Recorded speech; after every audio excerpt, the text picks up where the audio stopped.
Tonight we are going to be talking about a really sensitive topic, and that is teen dating violence. And really what the intention for tonight is going to be is really just to have some awareness about what teen dating violence is. And as you know, the Kyle Hyland Foundation has dedicated the entire week to making our community more aware about this particular topic. And so tonight we're just kicking off with that. So that said, let me share my screen. Also, before we get started, I just wanted to make sure that everybody on this call knows that this is going to be recorded. So of course, we want to protect your privacy. Nobody has to be on screen, nobody has to talk, but if you would like to, you're certainly welcome.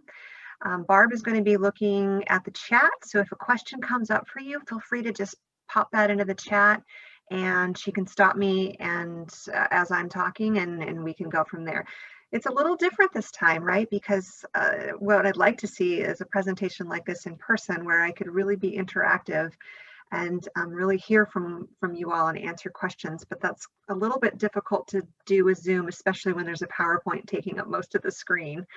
So please do take the time to ask questions or even answer questions if I throw them out in the chat. So before we begin, I just wanted to give this quick little disclaimer. That the presentation explores various types of violence, including or occurring among adolescents, teens, and young adults. Awareness and education are key to prevention, and that's why we are doing this here tonight. I had conversations with the Kyle Hyland Foundation about what to even name this presentation, and we settled on calling it what it is, and that is violence that is occurring in dating relationships among teens. Other presentations that you are all welcome to join throughout the week might not be quite as heavy and they might be more solution focused, but for tonight I think it's important to define the problem, give you some statistics and just kind of make you understand why this is such an important topic for us. There is this disclaimer though that I want to put out here, and that is that the topic is sensitive in nature and that some of you might find the content disturbing or re-traumatizing if you've in fact found yourself in some of these situations. So if at any time you're feeling triggered or uncomfortable by the information discussed, please just take care of yourself. If you feel that you need to, turn off your camera, turn off the microphone, or even log out, we totally understand.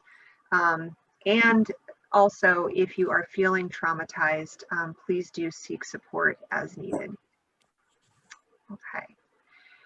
So the next thing we're going to do is, I've given this presentation in the past, and what I've done is I actually have slides of teens that are all your age, between the ages of 14 and 18, and they're examples of people who have experienced teen dating violence and it didn't work out so well for them. That, however, has sometimes I've questioned whether or not those types of stories are in and of themselves re-traumatizing. So instead, we are going to be watching a student-created video, and anything that students already do, I'm glad to put it out there. So give me a second, and we'll watch the video, and then we're going to talk all about it. So.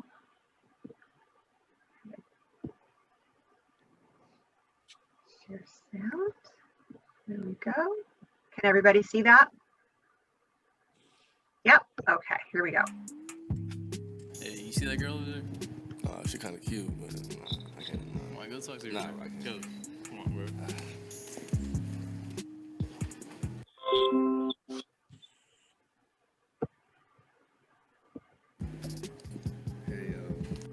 Hey, I've seen you around school, I think you're pretty cute.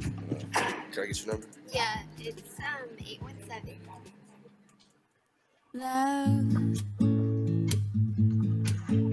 it's a special day. We should celebrate and appreciate the you something pretty neat. And I know some say this day is arbitrary, but it's a good excuse, but I love to use, baby. I know what to do, baby.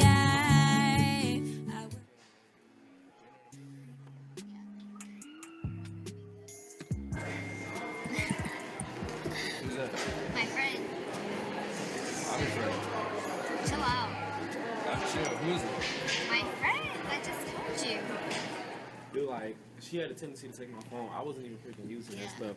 So I'm on my, like, I'm not even on it. It's on my desk. I'm doing my work. She comes over there. I talk to one person, and she just says, "Give me your phone." I'm like, I'm not even on that mess. And she took it. She took it. So I'm What just are you like, doing? I'm just talking to my Why are you friend talking to Richard. him? I I told you I don't want He's you my talking to him. friend. Okay, so why were you walking with him? hey, we just have a project due I don't care. tomorrow. We Why were were you just walking with him? I told you to meet me after school. You know what? Hey, I'll I see was you gonna tomorrow. take you. No. We'll finish Go ahead and project- leave. We'll finish Yeah. project Come on, tomorrow. let's go. Why are you so angry? She like, Again? She like, How many times I gotta tell you to stop talking to this dude? hey, bro. I've been texting you all day. She talks. Look, I've she been takes. texting. Shut up. Hey, don't touch. I've been texting you all day. Look, hey, don't talk to her like that, bro. Hey, shut up. That's why Hey, you it's a female. stupid. Hey, hey, push her like that. Hey, push me. Hey, chill, bro. Hey, chill. Hey, you stupid. You didn't say anything. You're worth. You need to back off. Hey, no, you can have her, dude. I don't even want you no more. You just need to leave him. He's not good for you. If he does it once, he's gonna do it again. And if you stay, it's only gonna get worse. But I love him. But what you need to do is go up to him and just say you're done. Because if he loved you, he wouldn't do that to you.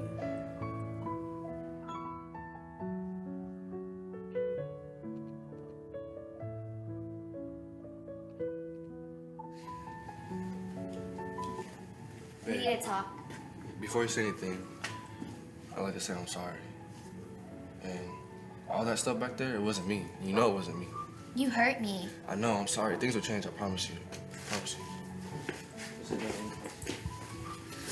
So I know all that stuff happened, but I promise you things are gonna change. You promise? I promise you. Okay. I promise. I love you.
I want to be your only guy. Because I love you, skip class with me. Let's stay in bed today. Because I love you, I just want to be with you so freaking much. Because I love you. I waited for you after Chem Lab. You were walking with Mark? Because I love you. You shouldn't be hanging out with that dude. You should know how dumb that makes me look. I don't care if she's your lab partner. Why do you have texts from him? Because I love you. This number, delete. Because I love you. This Jason number, Delete. and Ben. Delete. Because I love you, I should smash your phone. I'll let you give me your password instead.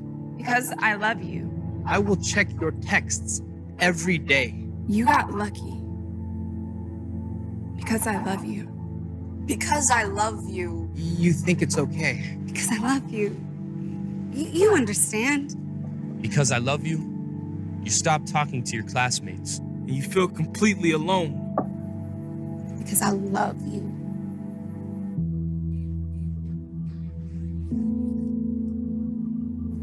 That's not love. Okay.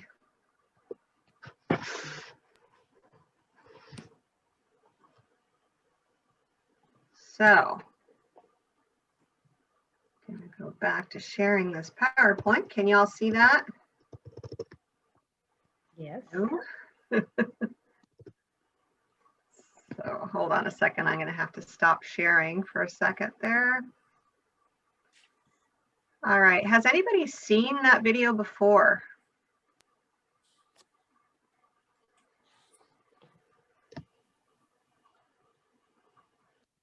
Okay. Well, hopefully it spoke to you.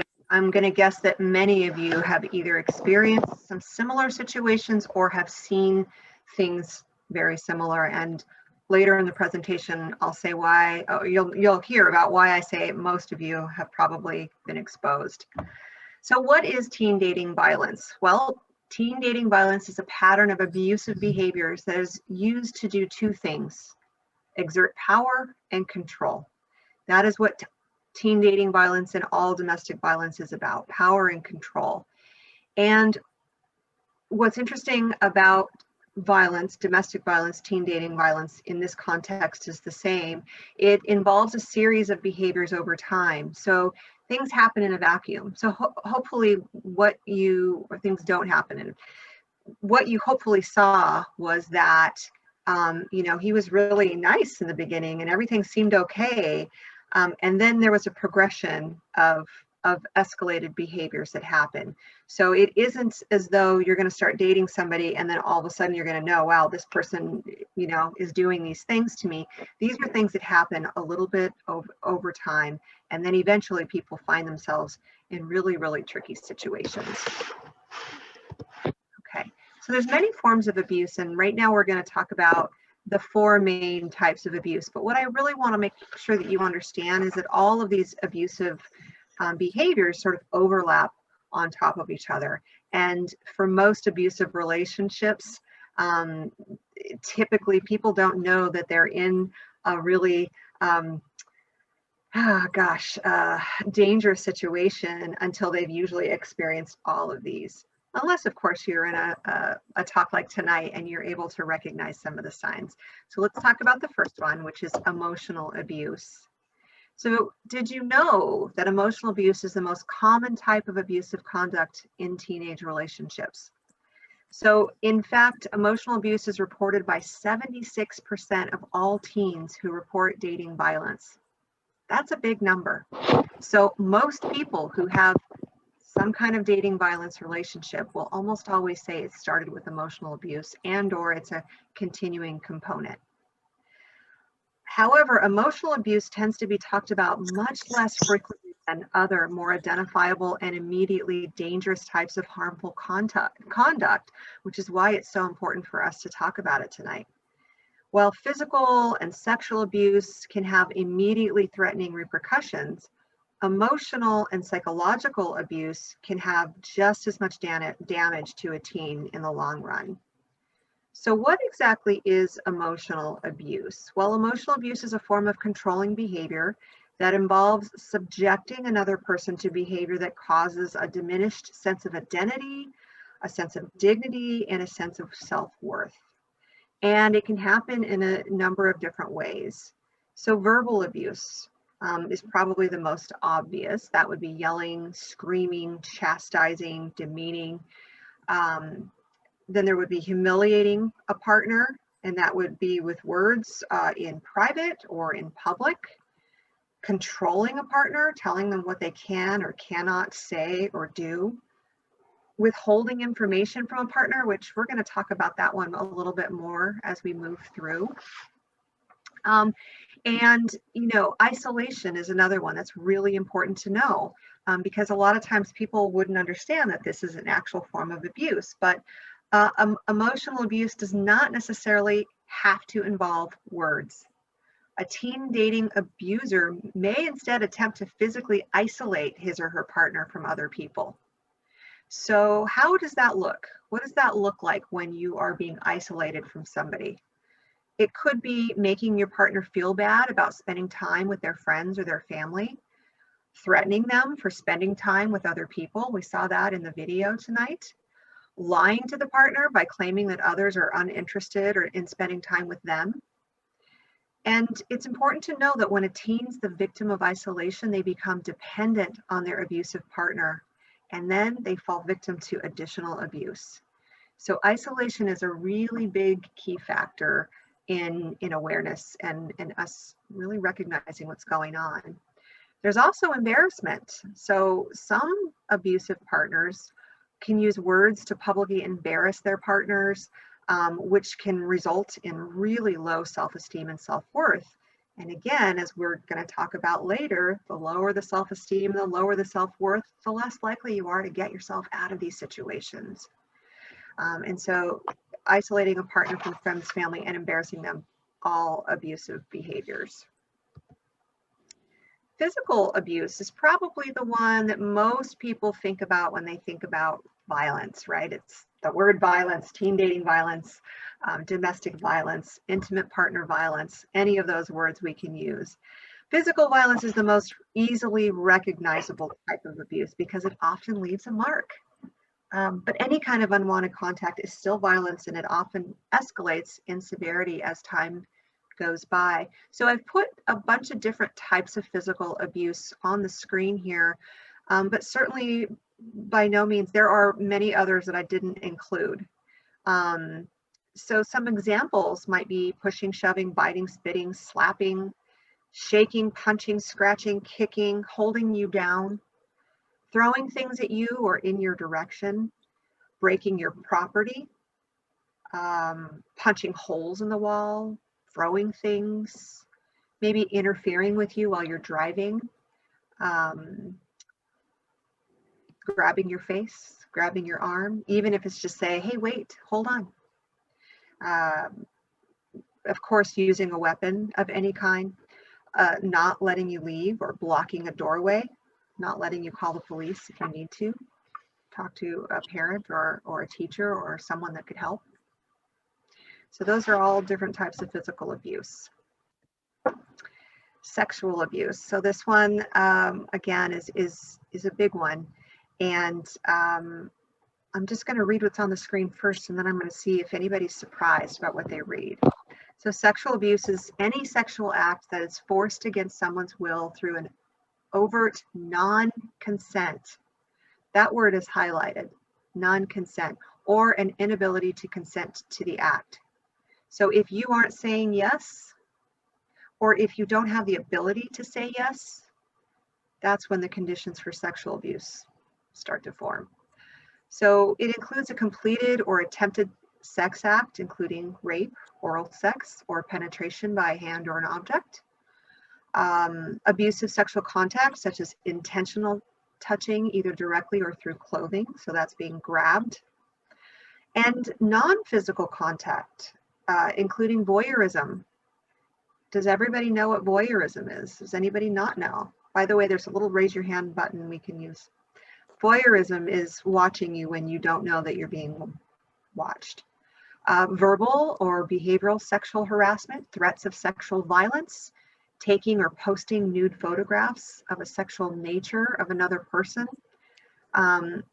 Those are all sexual abuse acts. Is this surprising to any of you?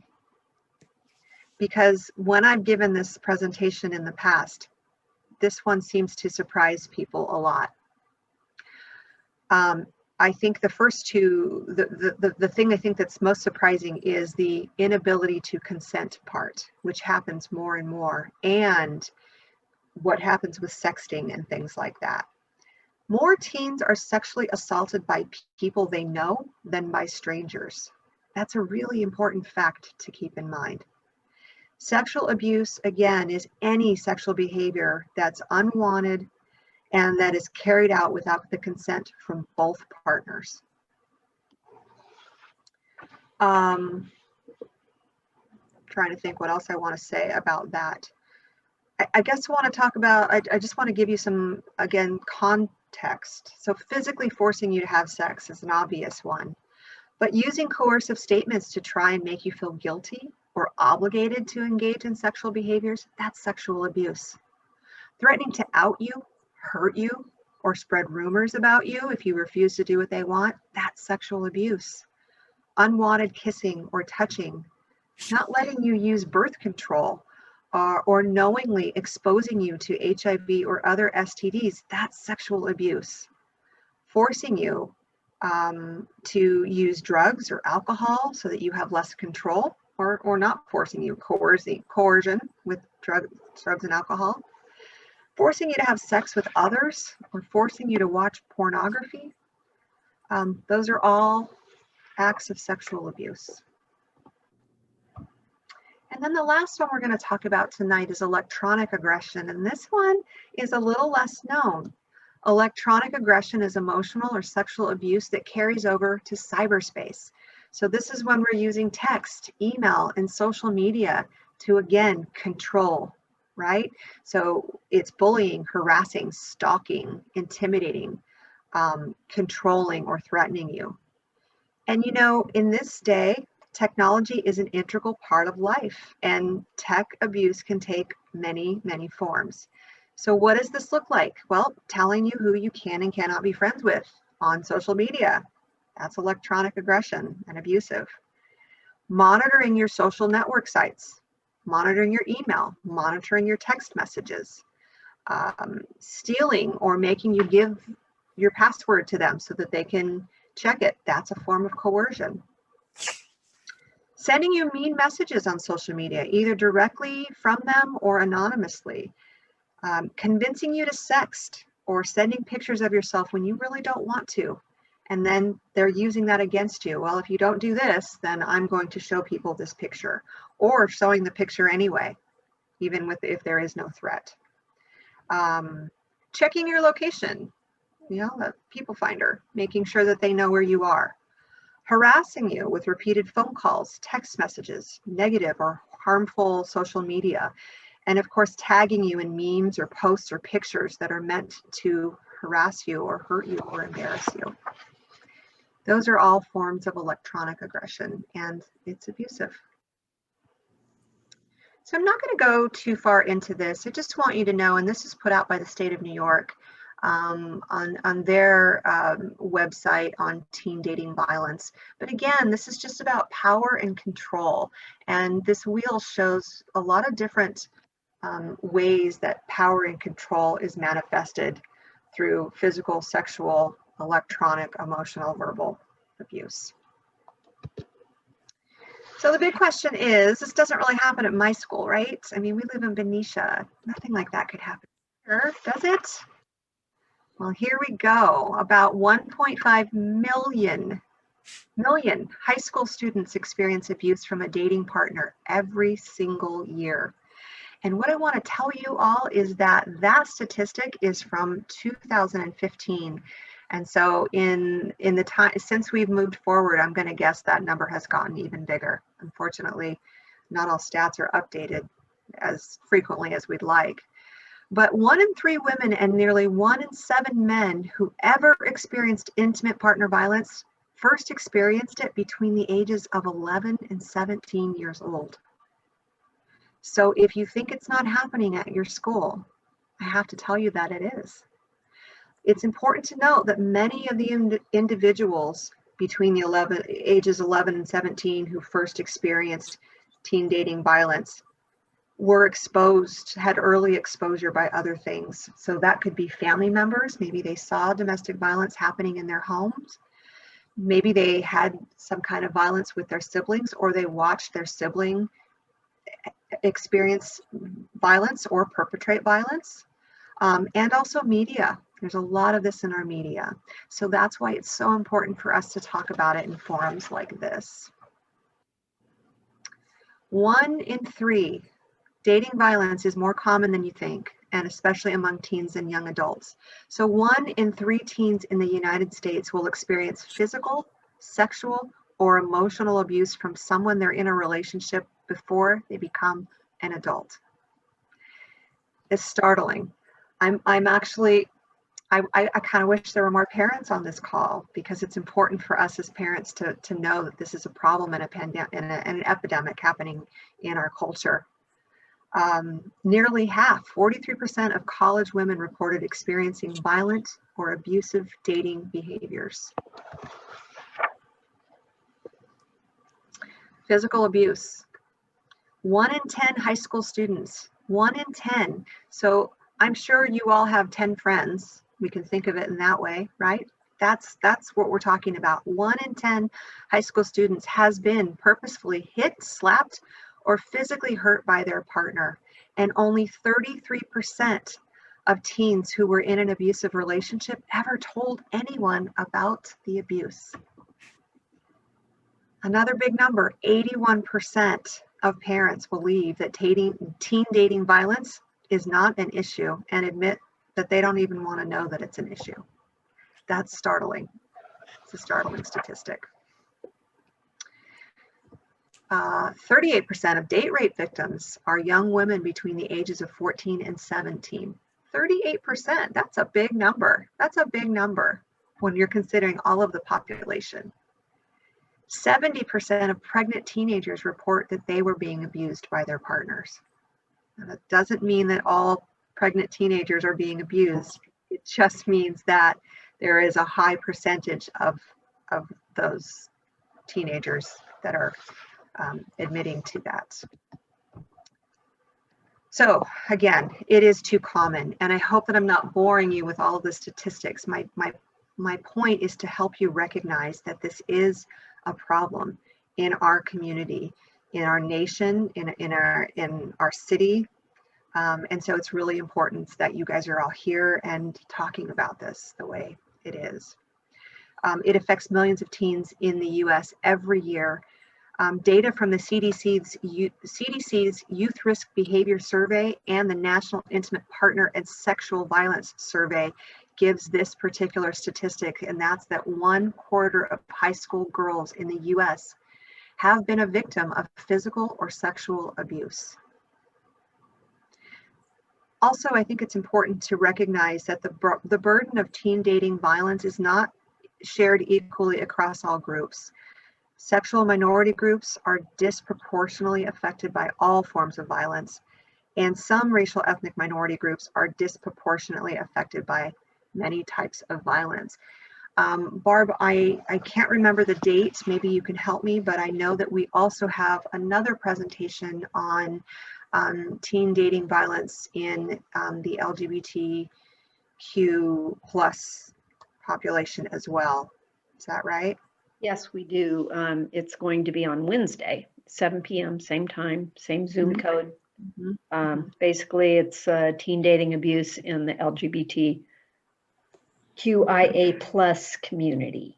And that's, we're partnering with Solano Pride to put that on. Great. Okay. So as you see here, it says girls ages 16 to 24 experience the highest rate of intimate partner violence. It's triple the national average. And can we think about why this might happen? One of the things is that teens are at an interesting stage of development, and they're heavily influenced by two important things: how we feel and what we interpret as acceptable behavior, and we watch others and decide what's okay. So in this part of our development, when we're teens, when we're young adults, we're trying to figure out what we're all about. What do we like? What don't we like? Who are we? And we can be influenced by other people. We also haven't fully developed our own sense of self-esteem, and maybe haven't found our voice into being able to say, no, this isn't what I want. Or maybe we're just not sure if this is normal, if this is okay. So high five to all of you for tuning in today and finding out what's not going to be a good situation. So why would anyone stay in a relationship like this, right? It sounds pretty horrible. I'm going to guess many of you are listening to all of these descriptions that I'm giving and saying, well, why would you stay in that? Why would anybody stick around? 40% of teens who had experienced dating violence asked for help. That means 60% did not. And the reasons are varied. So here's a couple of them. One is that, and again, going back to the special stage of development, that they're looking to avoid judgment from peers, family, and teachers, right? We're trying to show the world we know what we're doing, we got this, we're confident. And they may feel that there is stigma around this. And so they want to avoid judgment. They also want to appear self-sufficient and knowledgeable. Maybe they don't know that they need help. Again, if they have watched this at home or they've seen this on TV, they might not even understand that this is a problem. Or again, when we were talking about the emotional abuse, that they may not see that as abuse, and then all of a sudden they find themselves in a deeper situation. Maybe they don't realize how serious relationship problems can be. And the other thing is they are sometimes confused about the law. And that is especially true with the sexual violence. Again, we talked about consent tonight, and many teens are really surprised to know that it is sexual violence if you are not giving your consent. So most people don't want to believe their relationship is abusive. And so this is the most common reason why people stay. And again, it doesn't happen overnight. It's a gradual thing that's happening. So a lot of people feel like they have a strong and loving relationship with their violent partner, and they do have a strong relationship. And it is loving in its times. When you look at the cycle of violence, there's a study about the cycle of violence that there is a part of that cycle where it feels really good. Once the violence has happened, the couple calms down. Maybe the perpetrator of the violence is feeling bad and now showering the person who had violence perpetrated against them with gifts and apologies, and it creates a very, very difficult cycle. So because they feel like this is love, and notice that video we watched at the end, that's why I left that part in there. This is not love, but it feels like it. They're not really open to hearing that this relationship that seems so passionate and they feel so connected, that there's something wrong with it. Here are some of the common justifications that I've heard. And by the way, I'm a marriage and family therapist, and I have treated many adolescents and teens. And these are some of the common things I would hear from them. So that's not even abuse. She's making a big deal. That isn't really abuse. Or you're totally blowing this up. I was just having a bad day. Jealousy is a normal part of relationship. The one I used to hear all the time is, he loves me so much I make him crazy. I would hear that often. You got me so upset, or you made me angry. It only happened one time and it won't happen again. Remember that video that we saw? That's kind of what she was talking about, right? She stayed, and then eventually it just kept happening over and over and over. I was drunk. I was high. I love you so much, it makes me crazy. Yeah, none of those things justify violence. So what are some of the warning signs? Remember, abusive relationships are ones where there's a pattern of destructive behaviors that are used to control a partner. If you're feeling controlled, take a peek. Am I being controlled? And if I am, is this abusive? Even the first instance of violence is abuse, and behaviors typically continue and often escalate. And it can be difficult to tell when a behavior crosses the line from healthy to unhealthy, abusive. And so in a minute here, I'm going to show you some of the signs. But what I want to say, I want to go back to that second bullet point, which is even in the first instance, it's violence is abuse. It doesn't necessarily mean that the person perpetrating the violence can't be made aware and can't change. I have to say that. Both people in the relationship are struggling with different things. Often it's controlling my temper, or how do I express myself when I'm feeling overwhelmed. I have worked with many people who were the violent offenders, and they have to work through their own ways of managing their anger. So this presentation isn't meant to create a villain or a victim. It's just talking about a pattern of relationships. So I think that's really important. And in the first instance, that's when you get help. That's when you ask for support. So what are some of those warning signs? Well, I think we talked about some of them, but constantly putting you down, extreme jealousy or insecurity, an explosive temper, isolating you from your family, your friends, mood swings, physically hurting you in any way, being possessive, telling you what to do. These are very adult problems. And I want to tell you that you have many, many supports around you that are here to help. The Kyle Hyland Foundation, for example, that's their sole purpose, is to find a place that you can feel comfortable and that you can get the support that you need. So please reach out for that. A trained professional will know how to manage these things. The worst thing to do is to think it'll just go away, and that's for either partner. Well, what about if you know it's not happening in your relationship, but what if you think, hey, this might be happening to my friend? Or what if you're a parent on this call and you're wondering if it might be happening to someone you love?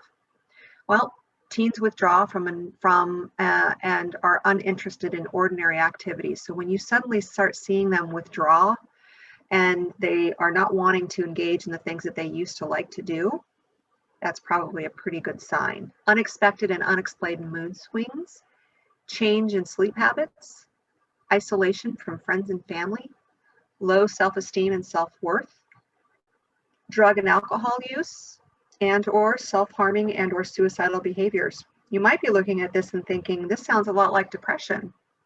It does, and it is. Here's some other signs. The teen might become reserved and distant. Self-imposed isolation. So you might not know that the girlfriend is telling the partner, you can't see your friends. All you see is that your child or the person that you care about is suddenly doesn't want to be around their friends anymore or their family. So you might not be aware of that, why it's happening, but this is a sign. If they exhibit excessive privacy concerning their personal life or their partner, they just don't want to talk about it. And again, going back, really worrying about, will people judge us? There's stigma. Anxiety or nervousness when they're away from their partner. Demonstrating fear of upsetting that partner, and they're really preoccupied with pleasing them. Becoming uncharacteristically fearful and overly apologetic or meek. This is not, this is just your temperament. This is a change that you're seeing in this person. And then, of course, there's attempts to cover up evidence of abuse through clothing or makeup and justified accidents. So it's, 90 degrees and they've got a long sleeve shirt on again, things like that. So those are some signs that you might want to just be keeping in mind. And of course, none of them by themselves mean that somebody is in an abusive relationship, but they're things to be thinking about. All right, so this relationship might be abusive. Now what? Okay, so planning for safety. The first thing is tell someone. Don't be afraid to talk to a friend, an adult, a family member, or someone you trust. There are people and organizations who can help you get out of a violent dating situation before it escalates. And if you are perpetrating violence, there is support for you as well. Get help. Tell someone, I'm having a problem managing my anger. I need some support. Document the abuse. So record what's taking place. Keep a journal of the violence that you're experiencing. That'll include dates and times of each incident. Seek medical care if you have injuries. This is also common. There are people who are no longer with us because a dating violence relationship turned bad. If you're hurt, get help. Don't worry, I'm going to have to explain this to my mom. I'm going to have to explain this to my teacher. Just get the medical attention you need first and go from there.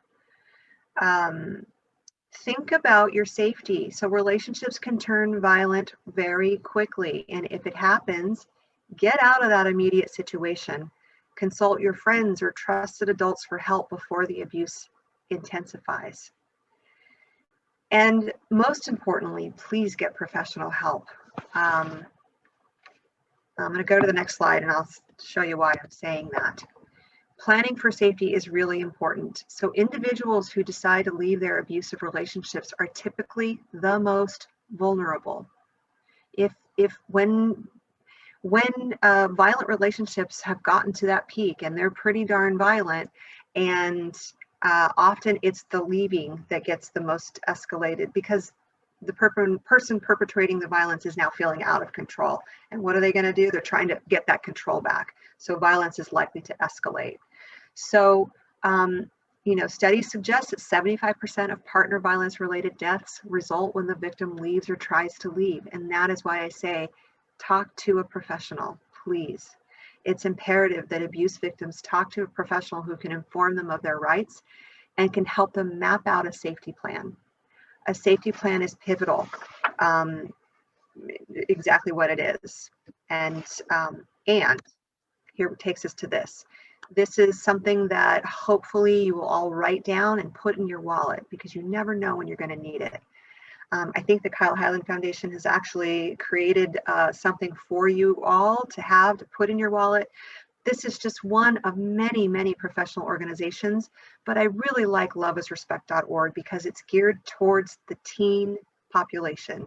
You can text, you can call, and you can go on their website to get more information. There are people to help you and to help you make better decisions. How can I get involved in promoting healthy relationships? Well, educate through words and action. Be a positive role model through your words and your actions. How can you do that? Well, you're doing it today. So high five to all of you. Engage in this week's Teen Dating Violence Awareness Campaign through social media. You can look at the Kyle Hyland Foundation's website for a complete list of the activities. But, I want you to know that it's more than just putting a hashtag on your social media. You have no idea who's going to read that hashtag. You have no idea who's going to need your support. And you have no idea when you're going to possibly need to support somebody else. Become a lifelong advocate for healthy relationships through continued education and awareness. Teen dating violence, domestic violence, intimate partner violence, it's all the same thing.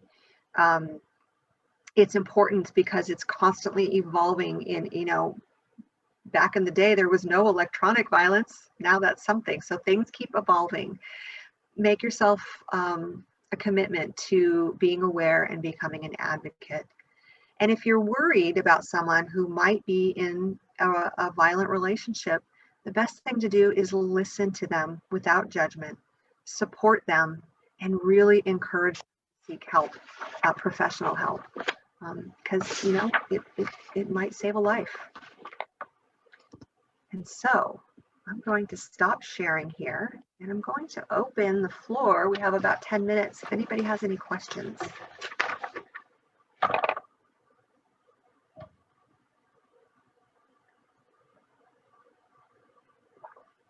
Anything surprise you all?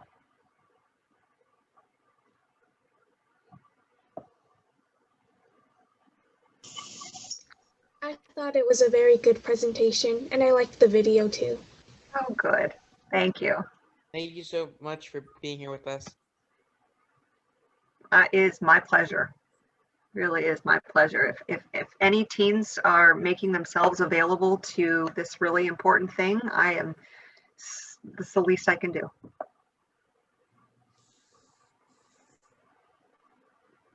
I think it's super interesting to hear how just being controlling of your partner in your relationship is like not okay, one, and then also two, just can lead very quickly to being aggressive or having a violent relationship ultimately.